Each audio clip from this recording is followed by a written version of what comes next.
Welcome back to Whence, a Freemasonic podcast featuring research papers and discussions related to Freemasonry. I'm your host, Brother Robert Johnson. This is episode 156. In the news this week, I just wanted to let everybody know about the second annual Pleiades Masonic Education Symposium. Noted Masonic academics from the Prince Hall Grand Lodge of D.C., the Grand Lodge of Pennsylvania, the Grand Lodge of New York, the Prince Hall Grand Lodge of Kansas, and 2 from the Grand Lodge of Illinois, all in one Masonic education venue, coming the spring of 2015 to the Westchester Masonic Temple in Westchester, Illinois. It's going to be on Saturday, April 18th at 8 a.m. It's going to start. So the presenters are going to be Brother Sean Gorley from Pennsylvania, James Morgan III from the District of Columbia, myself. I'll be there presenting on one of a couple topics that I present on. Brother Oscar Aline from New York, Brother Lilly from North Carolina, and even Brother Todd Creason from Illinois. And the keynote speaker for the event will be Russ Schlosser from Illinois. Again, it's going to be a great day, a great event. The address is 10210 Canterbury Avenue, Westchester, Illinois. Tickets are on sale right now. The event will sell out. I guarantee it. If you'd like tickets, please check out the Pleiades Masonic Lodge number 478 Facebook page, and there will be links to that as well, or you can visit wcypodcast.com and you can check out the flyer for it under the presentation schedule, and also there'll be a link there where you can click to go to Eventbrite where you can get your ticket for the event. It's going to be a great time. Starts at 8 a.m. and goes all day long. Additionally, in the news, last week on the Masonic Roundtable, I got to sit down and run some questions through the panelists about their experience at Civil Lodge, which is an internet-based lodge, and Civil, C-I-V-L, stands for Castle Island Virtual Lodge. The lodge is really cool. It's education-based, so they don't do any degree work. But how is education given in a regular lodge, right? So we do keynotes, we stand up, we speak, we read papers. Well, the online forum for this is actually pretty conducive for education. They can share PowerPoints and do all this really cool stuff, and it's basically a 20-way video call. It's very, very cool. I understand that some people are concerned that it takes away from the personal aspect of the lodge, and I agree. But in addition to your normal lodge experience, this is actually pretty cool. So if you'd like more information on that, check out our website at themasonicroundtable.com and check out the show notes for episode 26. So the first paper I have for you this week is super short, and I thought it just had some really neat points to say. So I'll just read it. It's nothing super prolific or anything, but I thought it was neat. Freemasonry is a fraternity. Freemasonry is the oldest and by far the largest fraternal order in the world. Its lodges stretch around the globe, and like the British Empire, it might well be said that the sun never sets upon the Masonic Lodge. Fraternity means an association of brothers, and that is exactly what Freemasonry is, a society of friends and brothers. The origins of Freemasonry date back to the dawn of civilization. The Egyptians practiced many of the philosophies known to the modern Freemason, and men practiced many of the operative skills as guilds formed in Europe during the 10th century. Written records of modern Freemasonry have been kept since 1717 with the formation of the general governing body called a Grand Lodge in England. It is not a secret society, in that its temples are openly marked and almost everyone in the community knows where they are. The Grand Lodge publishes a roster of the members of every lodge in the jurisdiction. Many of the lodges have individual bulletins or newsletters which carry the names of the officers and members as well. Thus, it is, in the strictest sense of the word, a society with secrets, and these are limited to its obligation, its modes of recognition, such as passwords and grips, etc., and certain parts of the ritual. It is religious in character, but is not a religion. It is founded upon the basic principles of brotherhood of man under the fatherhood of God, and everyone who comes to its lodges must express a particular belief about God, for this is the privilege of each individual, and is not infringed upon by our fraternity. Freemasonry practices selective charities, founded on the principle of brotherly need, which is not applicable in all cases that appear similar. No member has a specific claim upon the society for its charity, for this is not a right acquired by becoming a member of the society. Rather, it is a privilege. All right, so again, very quick, brief explanation of Freemasonry, and for the new listener out there, I thought that was kind of a nice little intro to Freemasonry.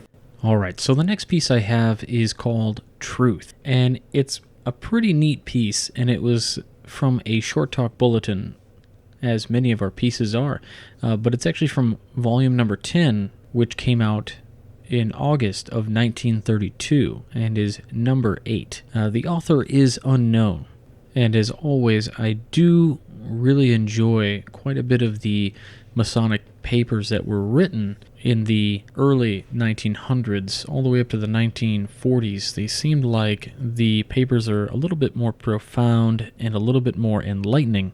Nothing against today's Masonic author, of course. So we'll get right into that. Truth by Unknown. It is an odd fact that Freemasonry's direct teaching in regard to truth is less important than her indirect teaching. In the Entered Apprentice's lecture, we learned of truth as, quote-unquote, the foundation of every virtue. To be good men and true is the first lesson, etc. But these teachings regarding the third principal tenet of truth in its narrower and more restricted sense, that use of the word as a synonym for sincerity, right-dealing, absence of deceit, straightforwardness. Philosophers distinguish several varieties of truth: logical truth, the conformity of reasoning to premises; ontological, metaphysical, or transcendental truth, the doctrine that the existence of deity is proved by the very idea of his existence; absolute truth, the reality behind the appearance or idea. These conceptions of truth have led to the more common use of the word as that which is believed to be so, as distinct from that which is known to be opposite of the fact. The witness who swears to tell the truth, the whole truth, and nothing but the truth, indicates no more than his intention to state that which is known to him, believed by him, that he will not intentionally deceive. A witness may testify to something which is not a fact and unperjured, provided it is a fact to him. A man ignorant of astronomy may truthfully testify that the sun moves from east to west between morning and night. His testimony is the truth as he knows it, that actually the earth moves beneath the sun, while the sun stands still, does not make him untruthful. The truth is not always easy to define. Some questions have several answers, all correct. Other questions cannot be answered, as asked, correctly. For instance, quote-unquote, how many feet in a mile has only one true answer? 5,280. But what two whole numbers added together make 5,280? That has 2,640 answers, all correct. What are the only two numbers added together that result in 5,280 cannot be answered correctly in the terms in which it is asked, because there are not only two numbers, the addition of which so result. In mathematics are many conceptions which have no actual truth behind them. By the very laws of mathematics, we cannot imagine a square root of -1. A root multiplied by itself must give the number of which it is a root.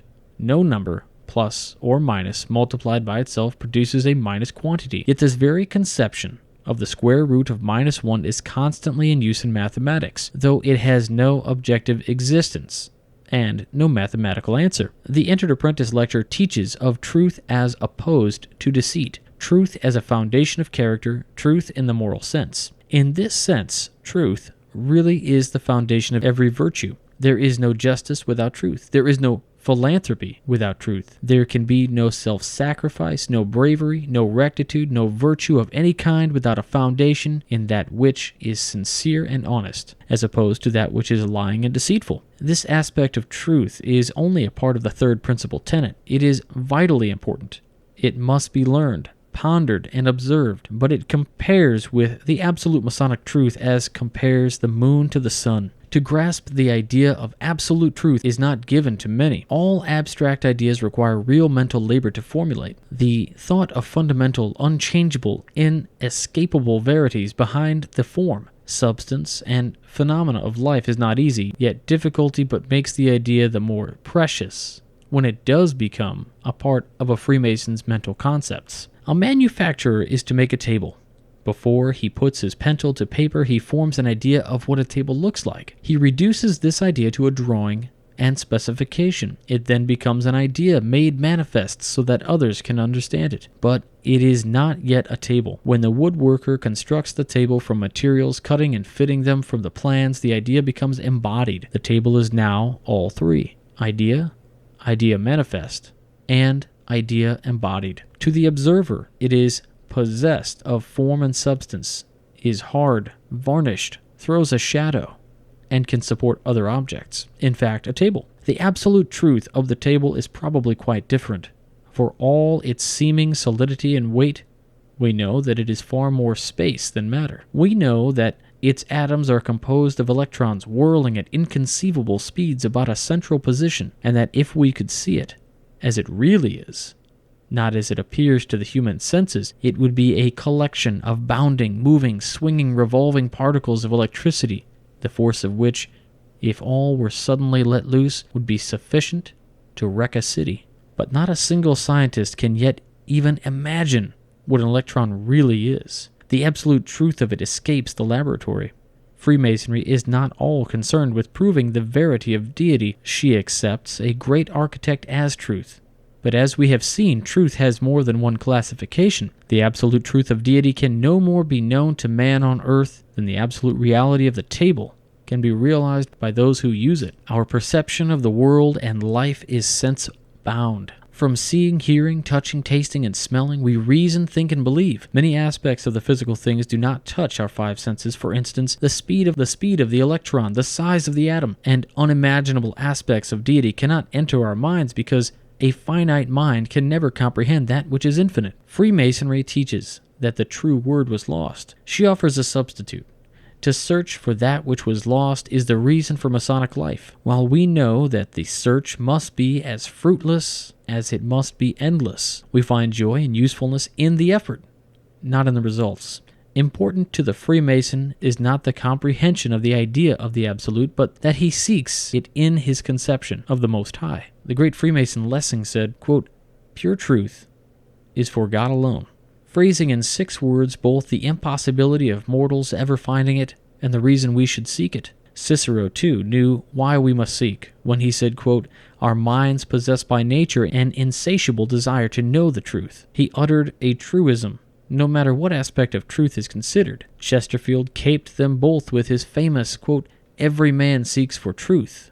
God only knows who finds it." Our ancient friend and brother, the great Pythagoras, was poet, philosopher, and scientist when he stated, quote, "Truth is so great a perfection that if God would render himself visible to man, he would choose light for his body and truth for his soul." Few men are able to tell others of the eternal verities, even if, at long last, they win them. To, quote-unquote, tell the truth, meaning to state the fact or belief as known, is easy, but to tell the truth unto men is like singing music to the tone-deaf, teaching differential calculus to a 6-year-old child, speaking in a language the hearer does not understand. He who even thinks he knows the lost word may never tell it. No syllables formed by mortal tongue may speak it. Listen to John Ruskin, sage of sages, quote, "Childhood often holds a truth with its feeble fingers, which the grasp of manhood cannot retain, which it is the pride of utmost age to recover. The very young and the very old know that which they cannot tell to us of the middle years."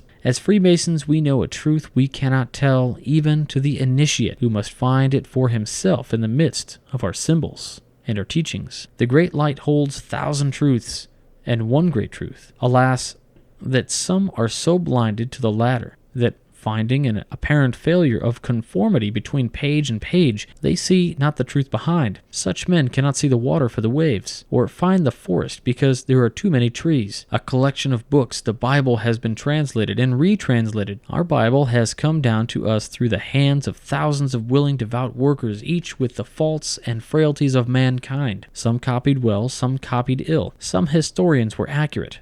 Others allowed play to their imaginations. Of course, in this mighty literature are self-contradictions. Of course, different prophets, historians, singers, and inspired leaders saw different aspects of the truth they taught, and so taught differently. Recall the story of the 2 knights of old who fought to exhaustion over the color of a shield, one saying it was black, the other white. When the contest was over, they examined the shield together and found one side white and the other side black. So with these different manners of teaching in the great light, each teaches the truth as its writer saw it. The real truth, the whole truth, the absolute truth, is to be found in no verse, chapter, or book, but in the book of books as a whole. From the beginning of time, man has attempted to visualize that which he cannot imagine. He would put into words, write upon paper, limn on canvas, shout to the housetops, that which he cannot conceive. What is the conventional idea of heaven? Place of golden streets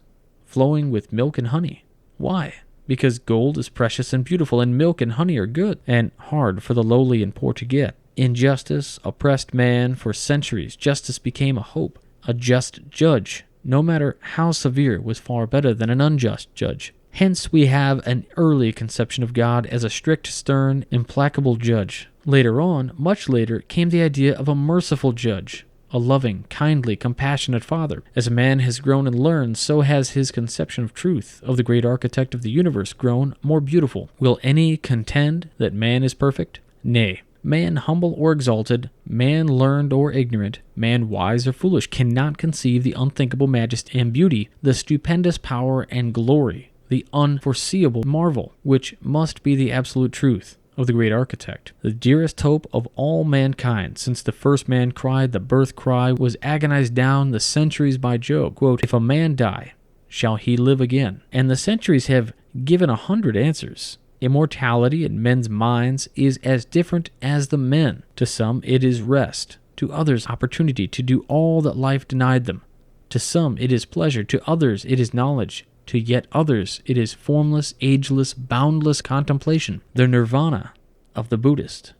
But no thinking man believes that his most glorious conception of immortality can compare to whatever may be on the absolute truth of that magnificent belief. Concrete truths are all relative. Absolute truth is unchanging. We think of men as good or bad, moral or unethical, wise or ignorant, only as compared to others. Absolute goodness, morality, and wisdom we cannot know here. We cannot know the absolute truth of anything, but we may search for it.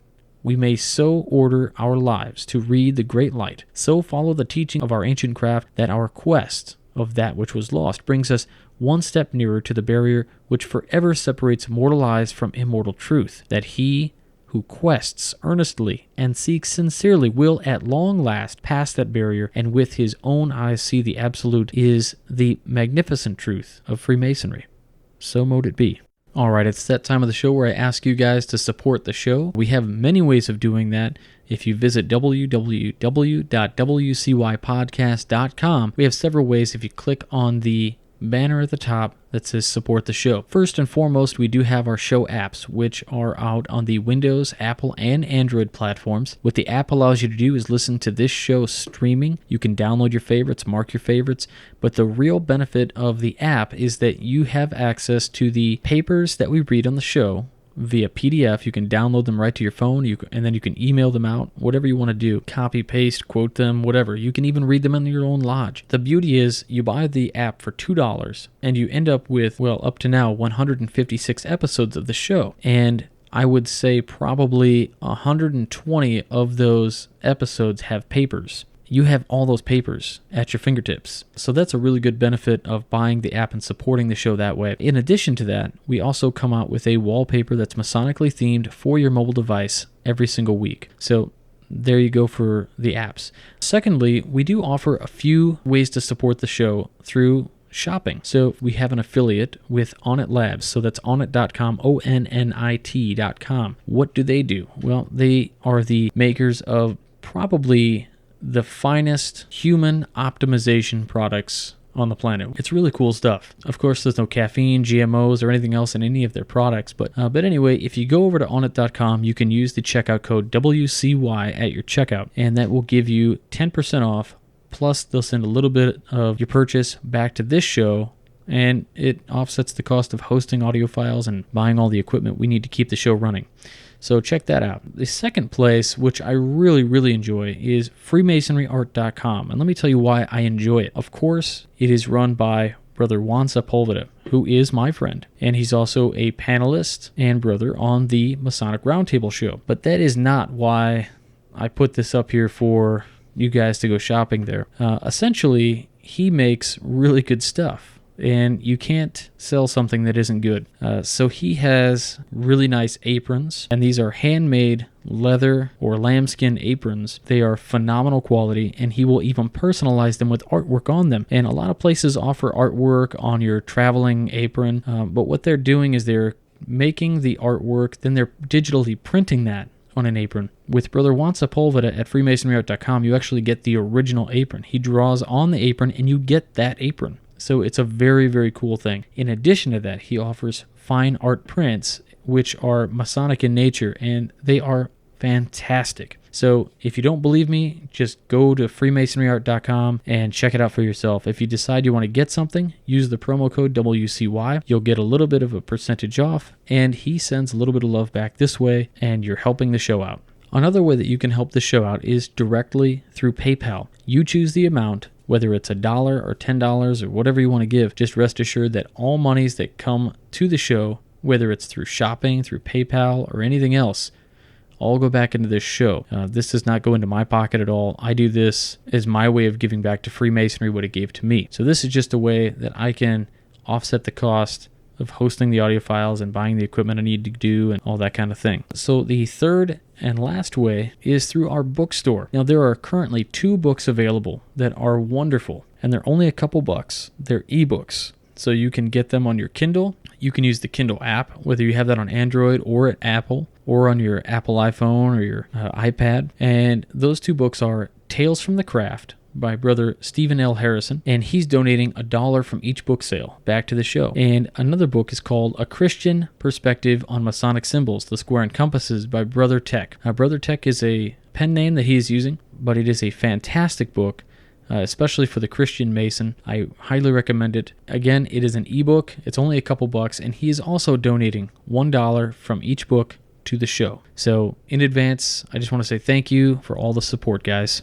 All right, so normally we do 2 papers, but the first one was so short, I needed to throw in a third. And this is one for the scholars out there. This one is by our resident Midnight Freemason, Brother James E. Fry, who just finished up the series on the Midnight Freemasons blog. So if I read this and you just cannot wait to read the rest or hear the rest, you can head over to the Midnight Freemasons right now and you can read the rest. But what I'm going to do is read the first part on tonight's episode. Next week, I'll read the second part, and the week after that, the third part. And I think you guys will really enjoy them, especially for those York Rite Masons out there. This is entitled Rosicrucianism Within the Royal Arch. Rosicrucianism Within the Royal Arch Part 1. Beginnings of the Invisible College by Midnight Freemason contributor James E. Fry, 32nd degree.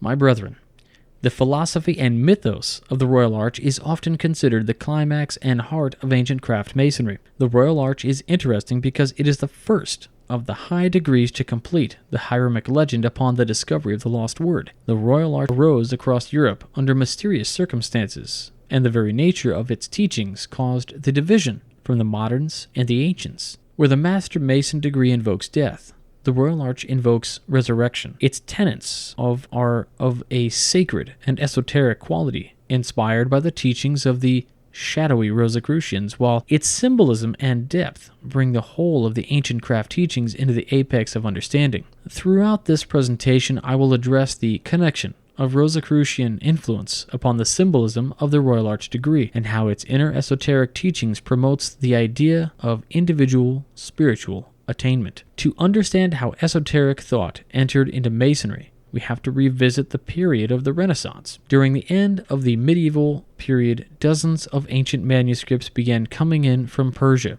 that until that time were unavailable in the West. These manuscripts caught the attention of one of the most wealthy and prominent noblemen in Italy, Carlo de' Minacci. De' Minacci employed a scholar by the name of Marsilio Ficino to transcribe a number of manuscripts into Greek and Latin. Some of these manuscripts famously were treatises on Plato, but 2 others were the Corpus Hermeticum and the Asclepius of Hermes Trismegistes. These 2 texts are considered the foundation of Hermeticism, a philosophy that was assembled in Alexandria a century or so after the time of Christ. At this time, Alexandria was the cultural and intellectual center of the ancient world. Hermeticism, the Italian Renaissance, also saw the largest burst of publishing and printing than ever before.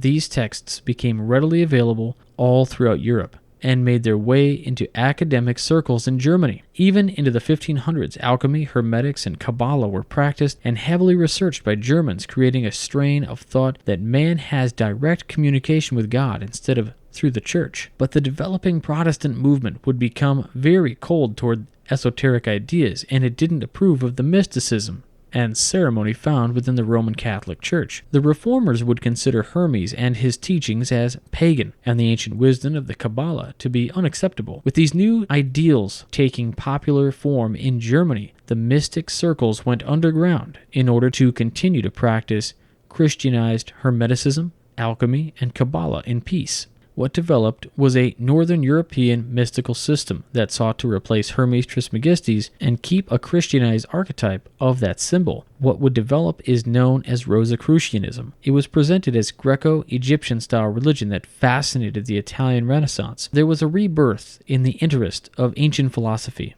and classical thought, especially the Hermetic tradition. Also, around that time, Pico de Mirandola was translating the sacred texts of the Hebrew Kabbalah, and the alchemical practices began to become more prominent as part of scientific research. The reason these Hermetic and Kabbalistic texts were accepted by the largely Roman Catholic population was because of the similarities with Christian thought. It is because of the Hermetic belief that man is the reflection of divinity that the Church was rather sympathetic to the publishing of the Hermetic texts. I hope you enjoyed that. Next week, we'll continue that with part 2, which is a little bit longer. We'll move right into this week's Famous Freemason. I wanted to keep the Famous Freemason short because this episode was running a little bit long when I was recording it, but there was just no way to keep this any shorter. Of course, the Famous Freemason is a lot of information on this one, and it's just a really cool one. So it's John H. Johnson. He was born January 19th, 1918, and he passed away just a few years ago in August in 2005. He was an American businessman and publisher, and he was the founder of the Johnson Publishing Company. In 1982, he became the first African American to appear on the Forbes 400. He was born in rural Arkansas City in Arkansas. He was the grandson of slaves, believe it or not. When he was 8 years old, his father died in a sawmill accident, and Johnson was raised by his mother and stepfather. He attended an overcrowded and segregated elementary school. Such was his love of learning, he repeated the 8th grade rather than discontinue his education, as there was no public high school for African Americans in the community. Pretty wild. After a visit with his mother to the Chicago World's Fair, they decided that opportunities in the North were more plentiful than in the South. Facing poverty on every side in Arkansas during the Great Depression, the family moved to Chicago, Illinois in 1933 to try to find work and for Johnson to continue his education. And he ended up entering an all-black DuSable High School while his mother and stepfather scoured the city for jobs during the day. He looked for work after school and during the summer as well, but without success. His mom was not even able to find any domestic work, which was generally available when all else failed. So Johnson endured a ton of teasing and taunting at his high school for his ragged clothes and his country ways, and he encountered something he never knew existed: middle-class blacks. At DuSable High School, his classmates included Nat King Cole, Red Fox, and the future entrepreneur William Abernathy, and this only fueled his already formidable determination to make something of himself. Johnson's high school career was distinguished by the leadership qualities he demonstrated as student council president and as editor of the school newspaper and class yearbook. He attended high school during the day and studied self-improvement books at night. After he graduated in 1936, he was offered a tuition scholarship to the University of Chicago, but he thought he would have to decline it because he could not figure out a way to pay for expenses other than tuition. Because of his achievements in high school, Johnson was invited to speak at a dinner held by the Urban League. When Harry Pace, president of the Supreme Life Insurance Company, heard Johnson's speech, he was so impressed with the young man that he offered him a job right there so that he would be able to use the scholarship. Johnson began as an office boy at the Supreme Life, and within 2 years he had become Pace's assistant. His duties included preparing a monthly digest of newspaper articles. Johnson began to wonder